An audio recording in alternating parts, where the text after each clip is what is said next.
So, andito po kami, alas 12 tanghaling tapat. Kami po ay magtatanim ng mga gulay. Tapos dry na dry ang kalupaan.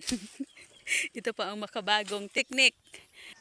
Didiligan muna ni Father kasi hindi naman talaga umuulan. So, gusto na namin magtanim ng mga gulay para meron si Father pang tinda sa palengke.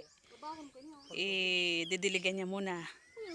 Yan, didiligan niya muna. Tapos kami naman taga-tanim. Tapos ayan na ang tirik na tirik sa araw. Diyos me, marimar. Masisira na naman beauty ni Tres.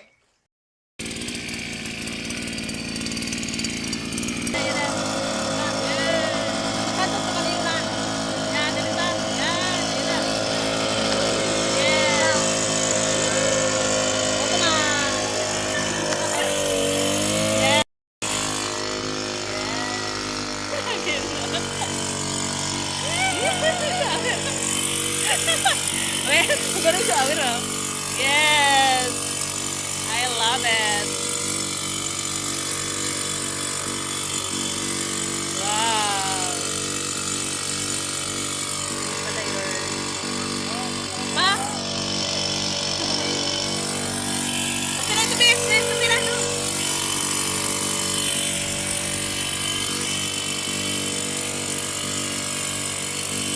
Sila na, Bebe. Sila. Ha? Silaon mo.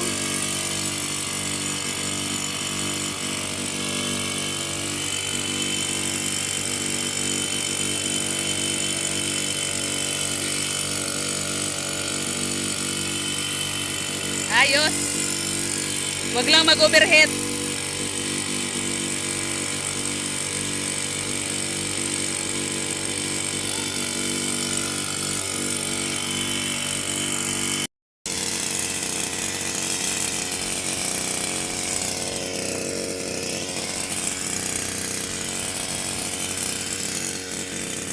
Dudugtungan na lang nung isang hose. Kaso lang yung hose na nakabili, maliit. Agay. Binabasa mo na yung pagtataniman. Sana mabuhay ka. Ito ang pananim namin na sitaw. Yan, si Father nagtatanim na. Isa-isa lang.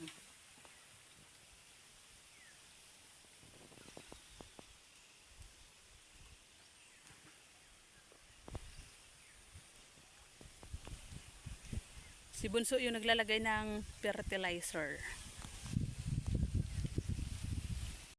Madamo magay ng pagtutma. Ha? Yan, sana mag ano ka lang limlim. Be, kagan mo digdi oh. Wara digdi oh. Tapos dyan oh. O kuha na pa, di mo naman nabunuan. Uy. Abunan yun na yan. Pa, may mga no, may mga luwas. Wala man digdi manok. Pabuhayin mong ano. Sa tara yun. Tara yun sa pinumubukan. Isa-isa lang, ganun. Lords, sana po mabuhay ito ng malusog. Mabuhay ng malusog. Tapi nundo mo na pa. Tanong mo na daw. Taniman muna natin. Bunot ka na maayi. Ano? O diba, ang oras ay alas 10. Diba?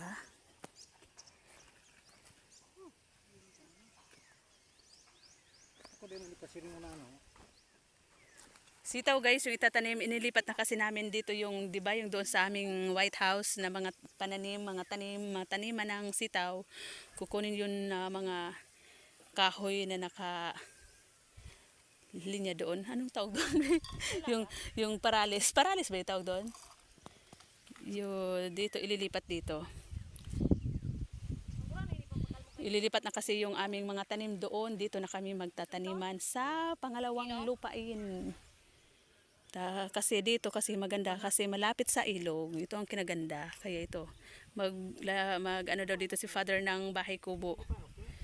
Magtatayo siya diyan para may bantay. Tas araw-araw andito na siya.